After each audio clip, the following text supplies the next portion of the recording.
big number, gathered in this theater to hear our honorable guest, lecturer, Professor Dieter Bettelheim. Professor comes from General Hospital in Vienna, Austria, Division of Obstetrics and Feto-maternal Medicine, and he is head of subunit fetal advanced care of that division. We are very grateful that Professor accepted our invitation. On behalf of organizing committee of our Congress and Students' Union, I would like to thank you. Thank you, Professor. Dankeschön.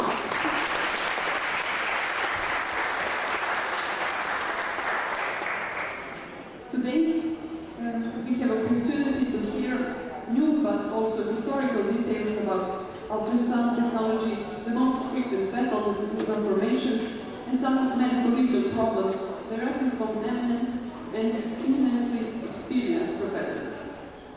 I have to thank also to Professor Bogavac from Clinic for Gynecology and Obstetrics in Novi for helping us in organization. I would like to ask Professor Bogavac to please greet us with a few words.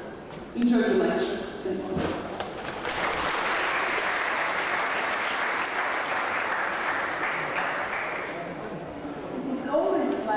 All students who want to participate in science, and especially students' organization.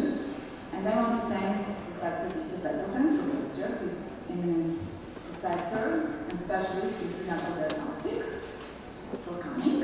And I think that you'll enjoy the lecture because you'll see and hear something interesting in prenatal diagnostic. Thank you very much. And thank you for all of you for coming and enjoy in our country.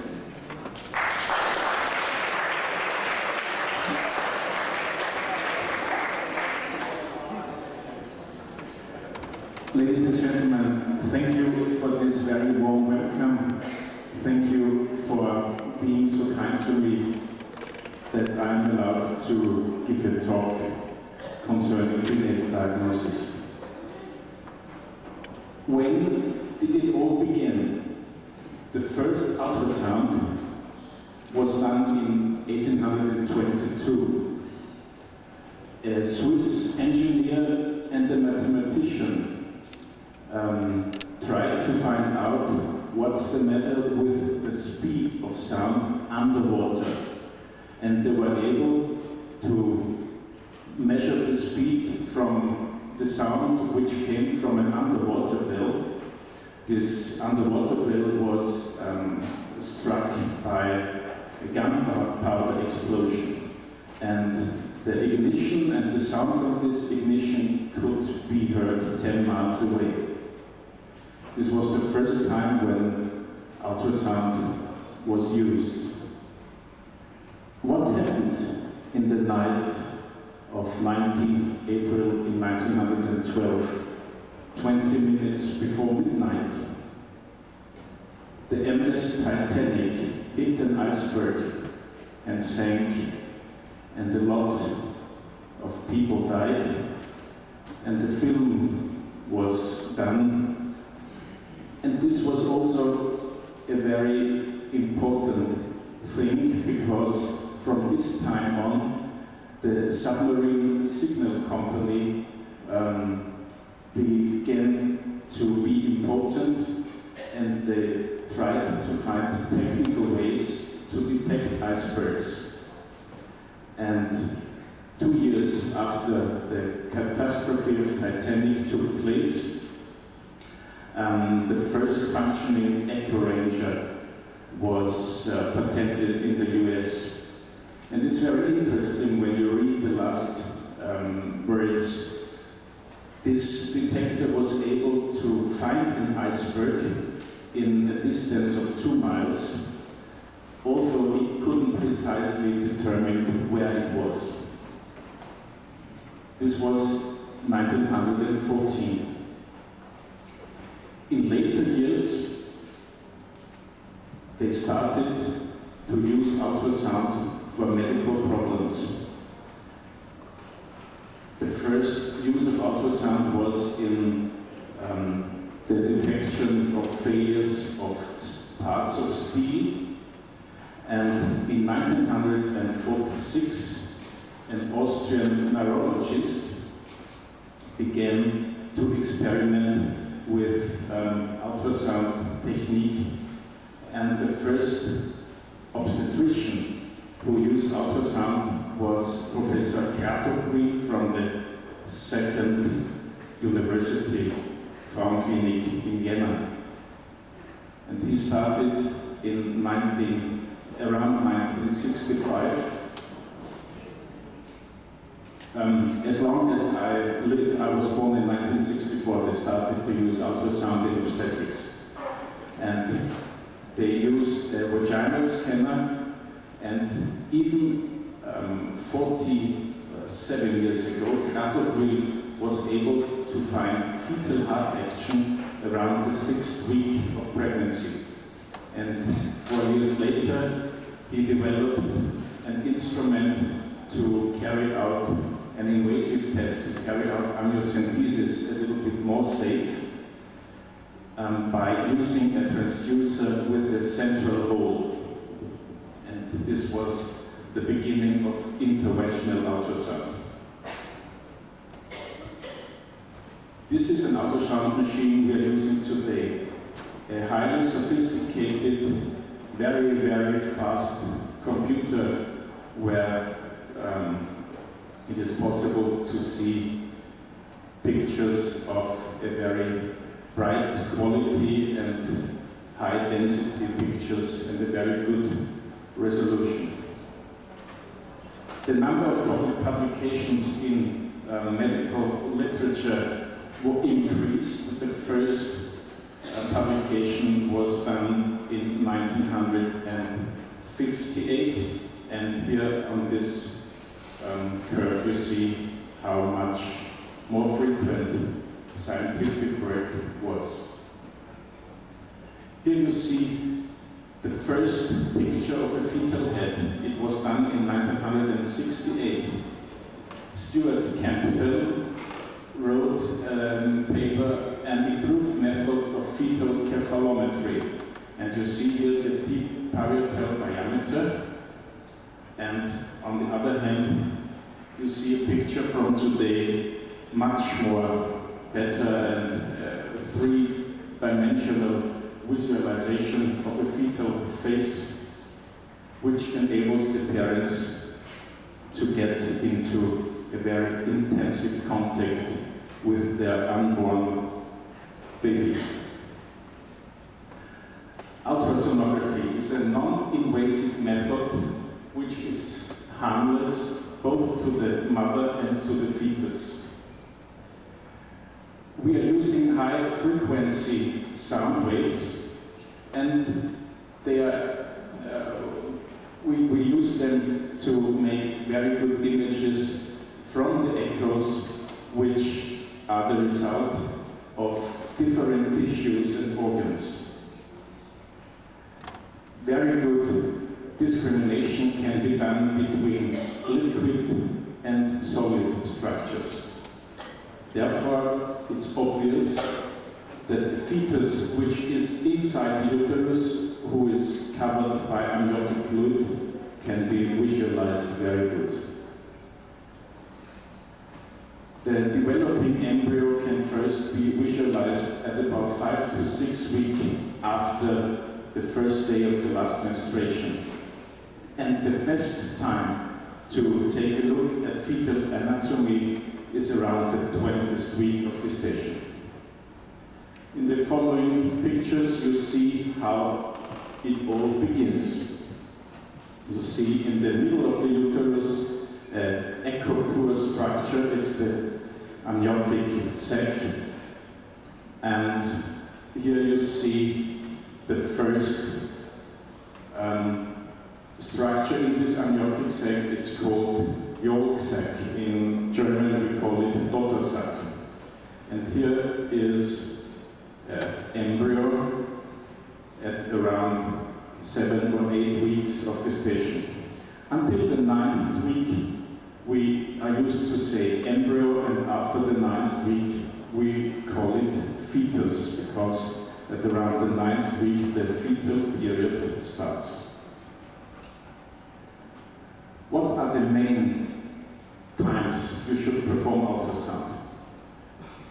first time is around the 7th to 8th week of gestation, where you have to take a look if you can see a positive embryo heart action, and you can easily visualize how many embryos are inside.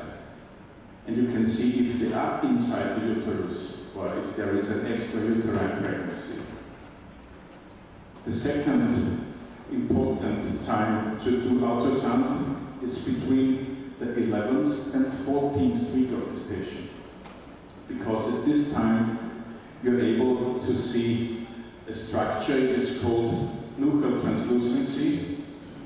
Here you see not an ultrasound picture, but a picture from using a camera which is brought inside the uterus.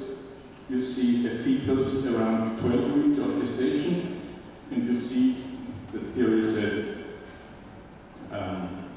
structure which is filled with fluid.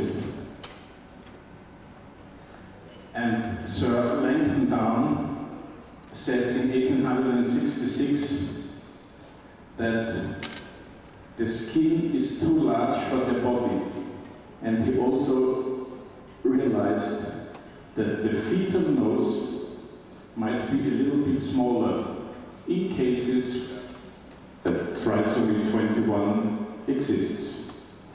In ultrasound, here you see fetus in a longitudinal section, and you see here a nuchal, not nuchal, an edema covering the fetal head, also here in the nuchal area.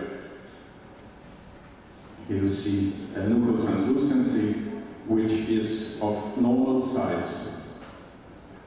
The size of the nuchal translucency depends on the gestational week, but overall you can say that it should not be bigger than 3 millimeters.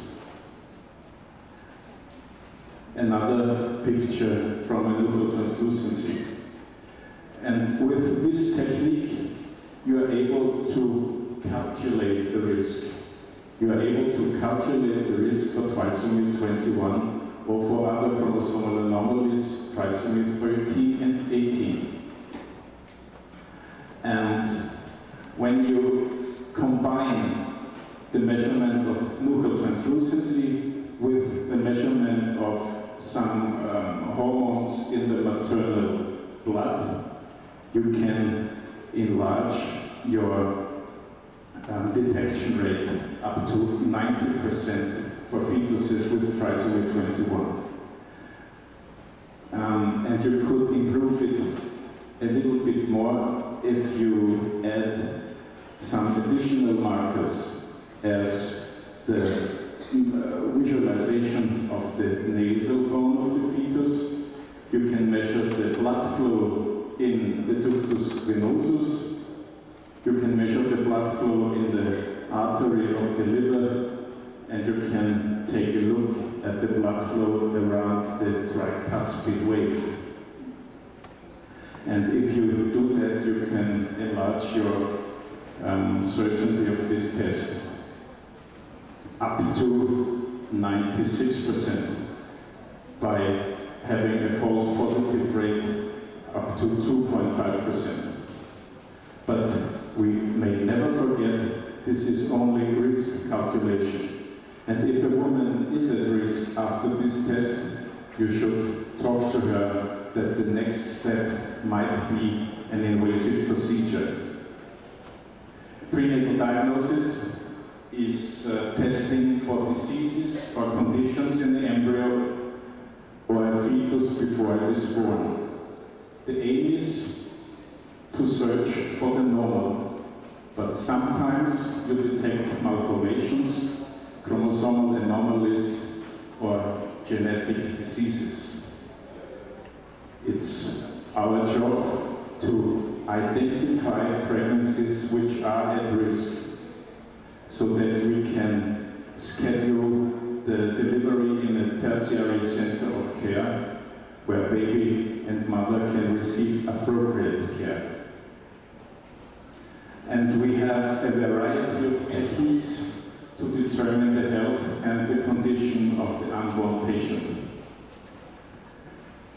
other hand, without the knowledge gained by prenatal diagnosis, there could be a bad outcome for both mother and fetus. And we may not forget that congenital anomalies account for 20 to 25% of all perinatal death. So prenatal diagnosis is helpful for the managing of the remaining weeks in pregnancy. It is very important in order to determine the outcome of pregnancy and to decide, or to give the parents the possibility to decide between continuing the pregnancy or stopping, that means terminating the pregnancy. We can determine the way of delivery. We can decide in advance, would it be better to undergo cesarean section, or would it be no problem in order to have a vaginal delivery? And sometimes you can find conditions that may affect the future reproductive situation of a couple. Here, a short break of theoretical things, some high-resolution pictures from fetal faces. This is a fetus around the 12 to 13th week of gestation, where you're able to see the whole baby intrauterine. This is a picture of a twin pregnancy, and we have to know that there is no twin pregnancy. There is always monochorionic or dichorionic pregnancies. And a very important thing to distinguish between mono and dichorionic pregnancies is this structure. Here you see the so-called lambda sign. When you take a look at the Greek letter lambda, it looks similar to this structure. And when you see a lambda sign, you can say that is a dichorionic diamniotic pregnancy, which is a kind of twin pregnancy which has the smallest risks.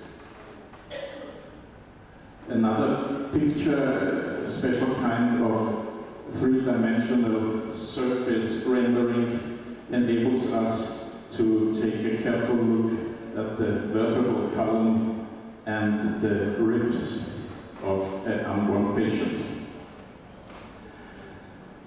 The next important step to look at the babies is the fetal anomaly scan, which is normally done around the 20th week of gestation. You see a transverse section through the fetal head, a longitudinal section from the vertebral column. You have to take special care. You have to look very accurate at the skin area in order to find spina bifida and myelomenigoceles. The fetal head is also seen from the longitudinal side in order to take a look at the baby's profile, to take a look at the baby's eyes, at the jaw, and at the lips.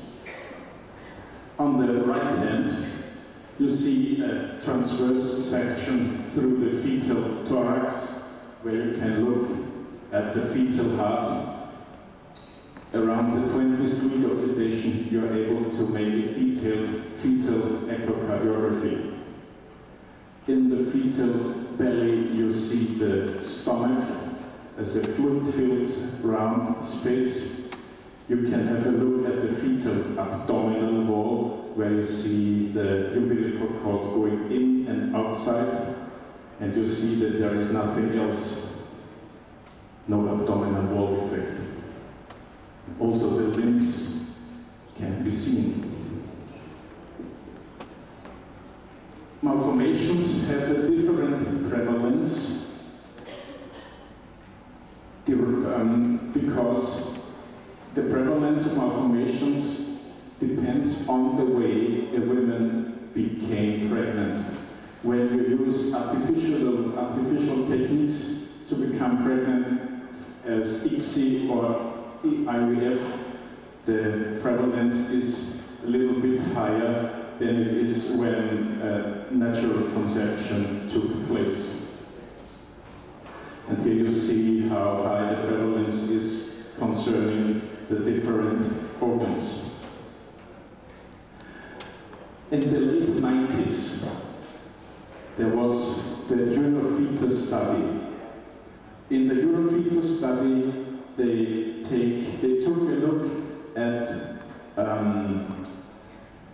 pregnant women which were at low risk, an unselected population, and 61 European ultrasound centers sent its data to a central unit, and they calculated how many malformations were detected. And they found out that the highest identification is in neural tube defects. Anencephalus and hydrocephalus could be detected in the late 90s at nearly 100%. Anomalies which were on organs which are fluid-filled could be found very good, for example, hydronephrosis. Anomalies of the fetal limbs were overseen in a lot of cases. Over 80% of malformations of the extremities were underdiagnosed in the late 90s. Another publication, more than 10 years later, found that the detection rate went up to over 90% in the study of 2006, published in the American Journal of Obstetrics and Gynecology. This is the result of increasing computer technique and of increasing quality of the ultrasound machines, and result of intensive training from those which are performing prenatal ultrasound diagnosis. The detectable malformations, as I have said before, in the fetal head, acrani, encephalocele, and ventriculomegaly can be easily found also when the head is too small. The microcephaly is always diagnosed. The vertebral column sometimes shows a spina bifida or kyphoscoliosis. In the fetal thorax, you are able to see congenital diaphragmatic hernia, a finding which is very dangerous for the patient, where abdominal organs can be seen in the same area as the fetal heart. Also, other cystic structures in the lung can be diagnosed. In the abdominal wall defects as omphalocele, gastroschisis, gastrointestinal obstructions can be diagnosed. Also, the fluid-filled areas of the kidney can be easily seen. What about fetal therapy?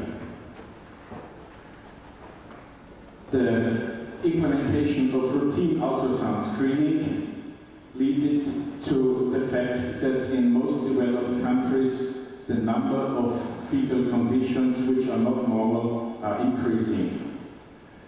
In very seldom cases, fetal therapy may be considered as a possibility in cases where the malformation is very severe and where the outcome is, would lead to perinatal death or severe morbidity when you would do nothing. And on this slide, you see which malformations can be treated prenatally by uterotomy, for example, or by other techniques. In some centers, the congenital diaphragmatic hernia can be treated. You will see a slide with a picture a little bit later. In some cases, you can make an operation of sacrococcygeal teratoma. You can try to cure the lower urinary tract obstruction intrauterine. In some centers, they are closing a myelomeningocele in order to prevent the exposure of the spinal cord to the damaging amniotic fluid.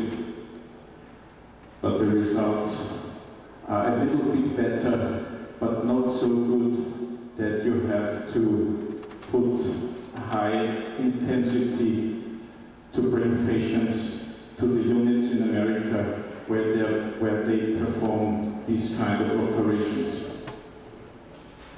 A special situation in a monochorionic twin pregnancy, the fetal transfusion syndrome, can be cured by using laser light and by stopping these anastomoses.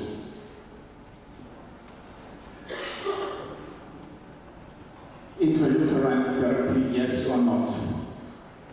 It should be done only in cases where the natural history of the disease is understood, only in cases where the condition would be lethal or would bring severe morbidity for the fetus, if not treated in utero.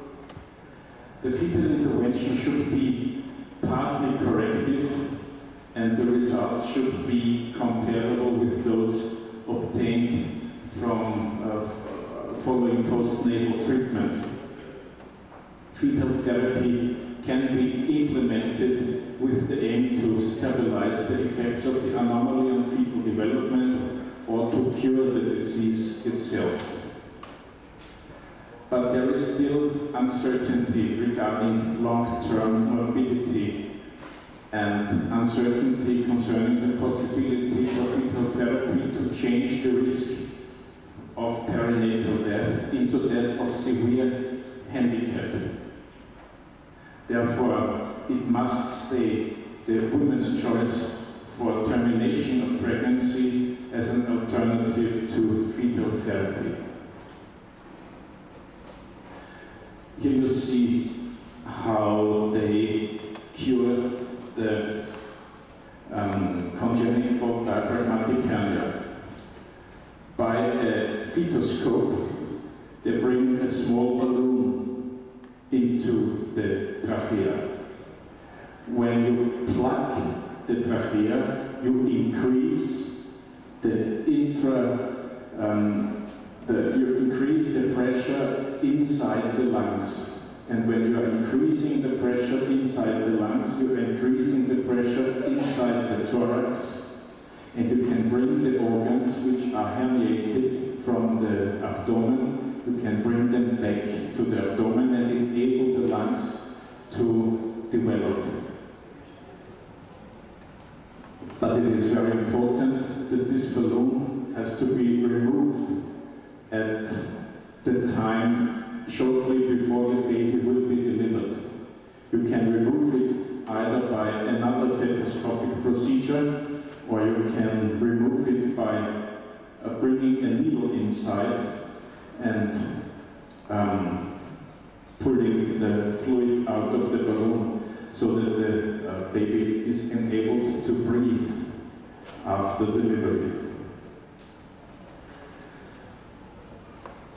Another malformation which could be treated intrauterine would be the removing of amniotic bands, which can very seldom be in the uterus. And these amniotic bands lead to amputations of fingers, for example, as in this case, or the fetus swallowed an amniotic band, and you see a discontinuation of the upper lip. And these were the results after abortion. You see the amputation of some fingers. And here you see syndactyly of the other hand, and here a fetal cleft. What about invasive testing? After having got a risk calculation from first trimester screening, there are some women which are in a situation where the risk is elevated for chromosomal anomalies. And then you can perform invasive procedure. This invasive procedure can be done either by chorionic villus sampling or by amniocentesis. The risk of miscarriage is nearly equal. Amniocentesis should not be done before the 15th or 16th week, and the chorionic villus sampling should not be done before 11th week of gestation. And it's very important that invasive tests in pregnant women should just be done by experienced doctors. How do we do it? We take the transducer and under perpetual ultrasound guidance, we put the needle inside the amniotic cabin from these directions. By chorionic villus sampling, it also works from the abdominal wall of the mother. When you have a posterior wall situated placenta, you have to go inside from the side, never go through the abdominal, through the amniotic cabin, because the amniotic cabin is not suitable for invasive procedure before the 16th week. I will show you why a little bit later. We use needles of different size. For amniocentesis, the needle is 9 centimeters long and 1.1 millimeter thick. For chorionic villus sampling, it's a little bit thicker because you have to aspirate solid structures, and we also could go inside the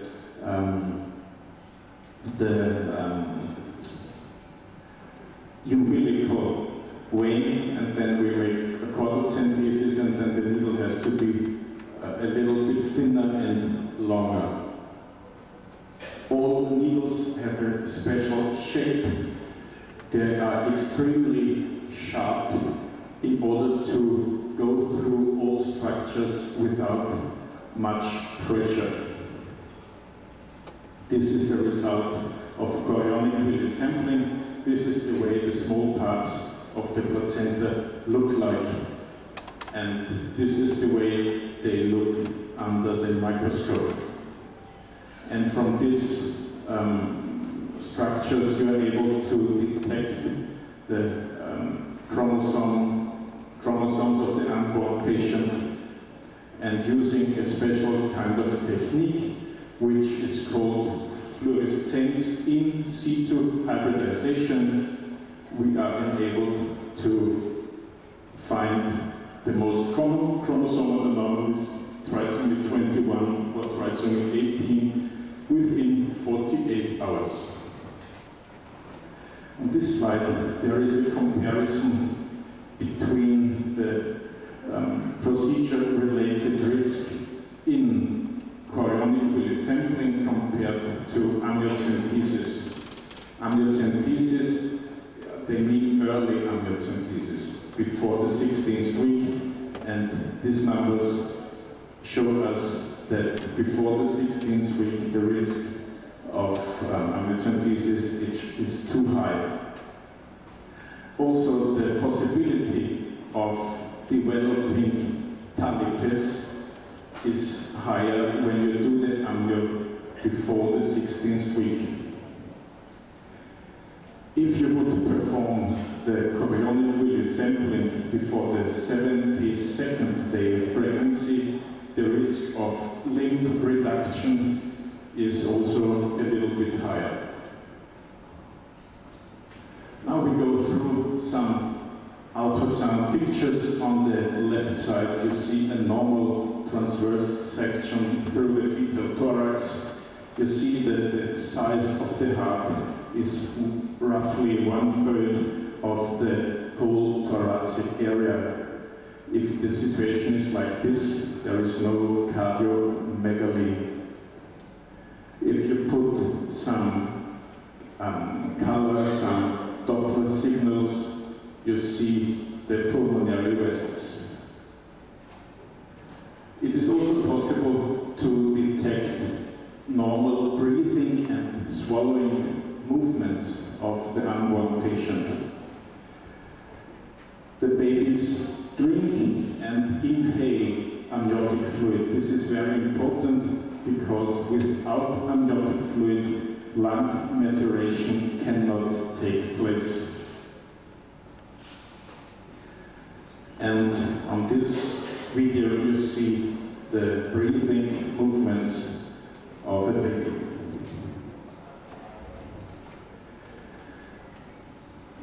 Sometimes you diagnose fluid accumulation inside a fetus, as we did it in this case on the 3rd of May this year.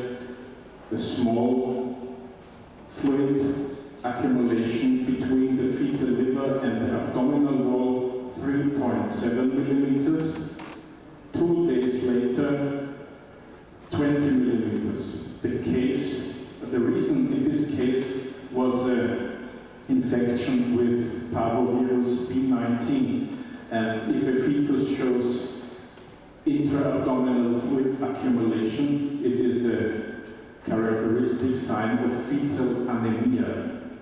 And if a fetal anemia is found, you have to measure the velocity of the blood flow in the mean cerebral artery.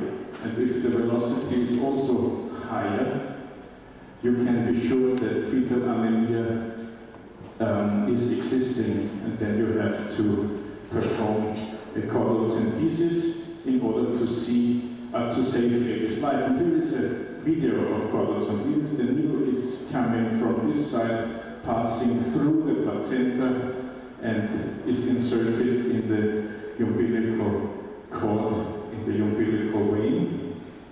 Now it's inside, and you can give blood to the unborn patient.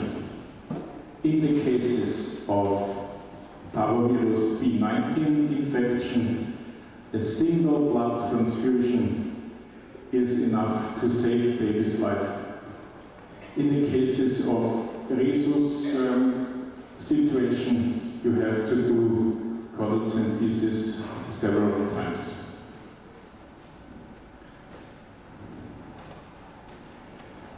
Some other pictures of fetal brain. As an abnormal finding, you see a very large echo-poor space in the posterior side of the fetal head. The cisterna magna greater than 10 millimeters. Also here, a pathological finding, a cleft in the cerebellum. This is an equal case which was found in our unit in the last year. It had a very bad outcome after delivery. Another malformation of the fetal head you will find in this video sequence. It is an encephalocele on the posterior side of the fetal head. Another technique which is very of increased importance, especially in our hospital, is the fetal magnetic resonance imaging.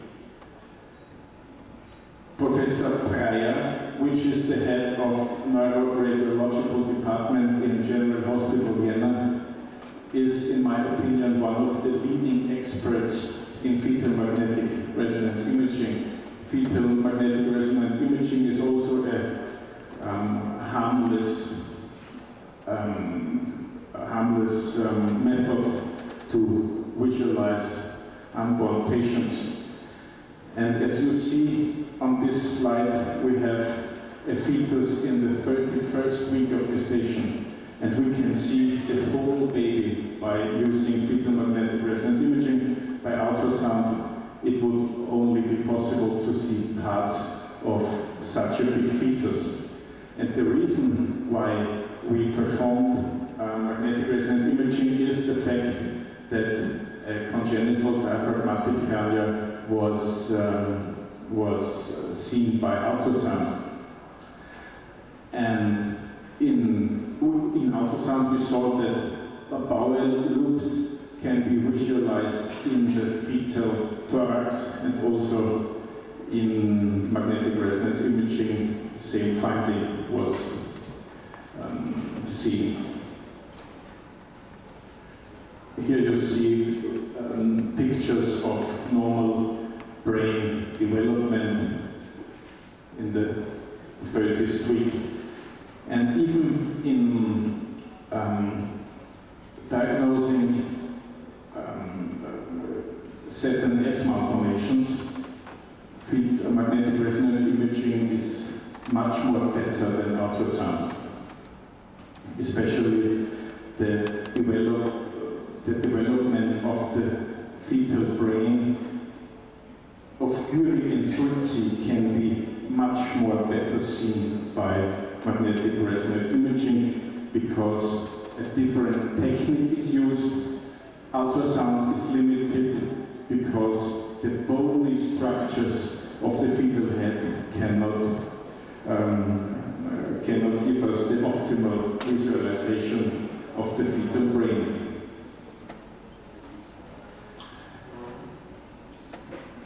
Another sequence of magnetic resonance imaging, you see it is scanned through the whole uterus. The photos are stored in the computer database, and new lines and new sites can be calculated out of the first scans which were performed. This is the reason why magnetic resonance imaging, until you have a result, takes 2 or 3 days. On these 2 pictures you see moving situations. Here twins. Here you see the fighting twin syndrome. The right fetus kicks the head of the other one. And on the right picture, on the right movie box, you see movements of the fetal mouth. The baby bites his own umbilical cord. In these 2 cases, I just brought them with me in order to give you the possibility to see normal fetuses in magnetic resonance imaging. Let's go back to ultrasound. Some important scans in the fetal phase. Here you align through the eye. Through the eyes you can measure the ocular distance, line through the maxilla mandibular. In another scan you see the nostrils and the mouth, and special importance is the structure of the lips. Are the lips closed or not? When they are not closed, you see a gap, and the gap shows us that in the anterior coronal scan that there is a cleft of the lips. Orbital anomalies can also be seen. The interocular diameter can be measured. This is normal, this is too small, this is too large, hypo and hypertelorism. This is the way it looks in ultrasound. The clefts can be divided in clefts of the lip and cleft of lip and palate. Here is the lip and here is lip and palate. And a cleft which is much more severe through the whole mandibular. Sonographic appearance of the fetal abdomen. As we mentioned before, you see here the fluid-filled round space of the fetal stomach. A little bit lower, the urinary bladder. In the rear of the urinary bladder, you see the two para-umbilical arteries from the umbilical cord. In cases where there are abdominal wall defects, we can see omphalocele. Omphalocele can be large, as you see in this picture, or small. When they are small, the risk of chromosomal anomalies is higher. Overall, the 1 out of 4,000 deliveries is with an abdominal wall defect. The other abdominal wall defect is gastroschisis, a paramedian defect on the right side of the umbilical cord. Here, this is the way it looks like in the 13th week of pregnancy. There can also be problems in the fetal bladder, a bladder exstrophy, or a severe form, the cloacal exstrophy, can be diagnosed. But these findings are very, very seldom. Here you see a normal appearance of fetal abdomen, and here you see the fetal abdomen without the stomach bubble. And this is a characteristic finding of esophagus atresia, of esophageal atresia, also combined with polyhydramnion. Sometimes it is possible to visualize the fetal esophagus. This is the normal finding, and this dilatation, called esophageal pouch, can be found in cases of esophageal atresia. When you find two bubbles in the belly of a fetus, it is the so-called bubble sign, a characteristic sign for esophagus atresia, and not esophagus atresia, duodenal atresia, characteristic sign, also combined in a very high percentage with trisomy 21.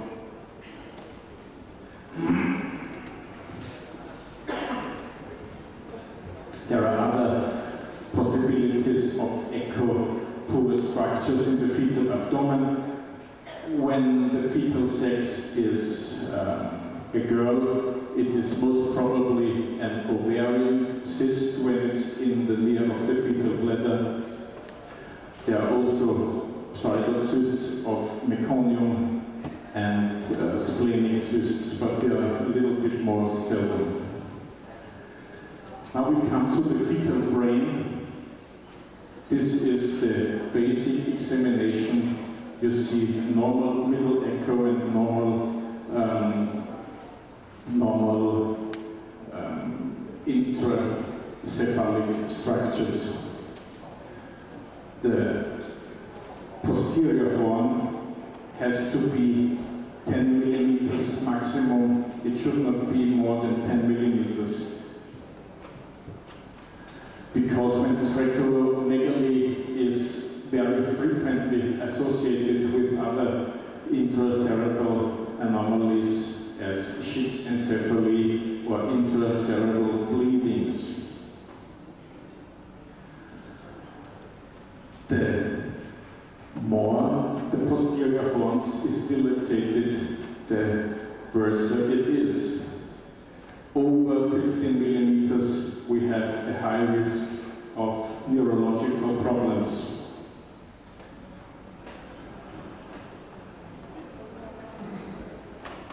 On these pictures you see an open spinal bifida.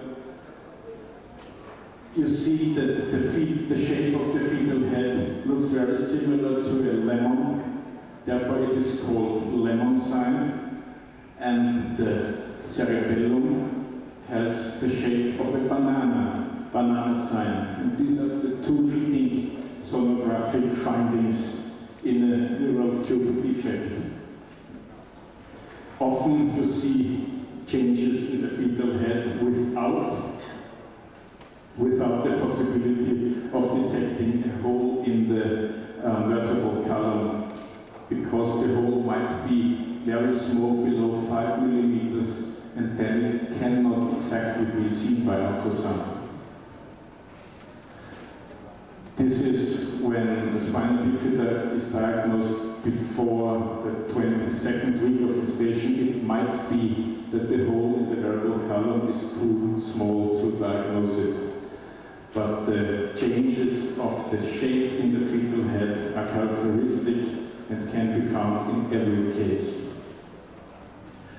And the leakage of cerebrospinal fluid leads to an increased alpha-fetoprotein in the amniotic fluid.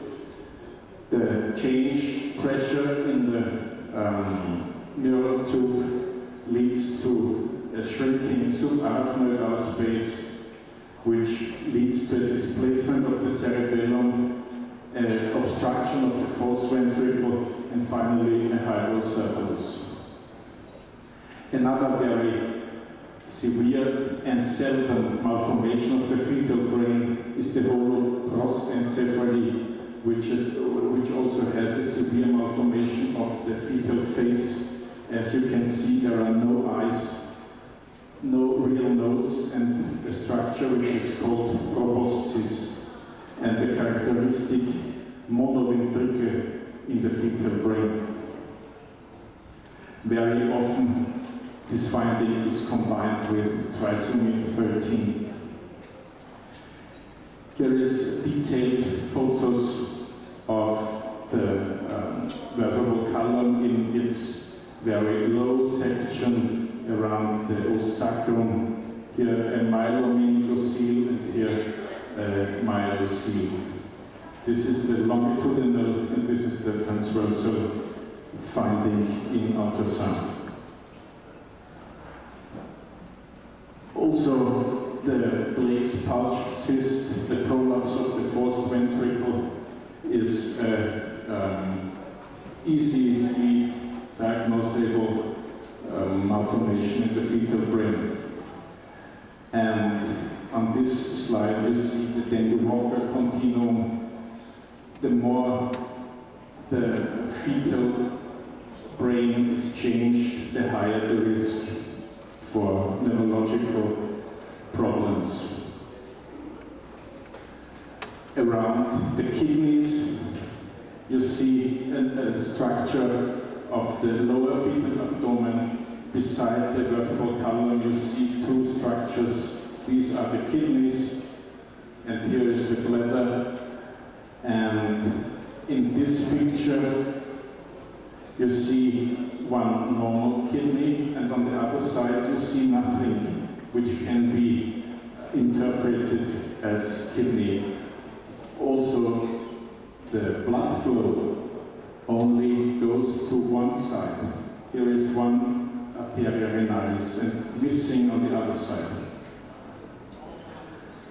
Sometimes the kidneys have multiple cysts or are relatively white. The whiter the kidneys are, the worse is its function. And you can, the function of the kidneys, we can easily realize it if we take a look at the amniotic fluid volume. If amniotic fluid volume is normal, it is most probably so that the function of both kidneys is all right.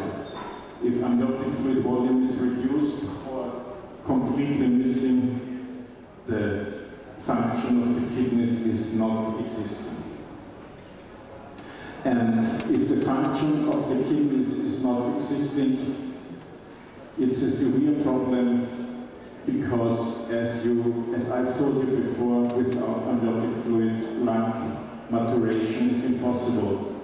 And for example, in such a case, parents should be informed that it would be a possibility to terminate their pregnancy.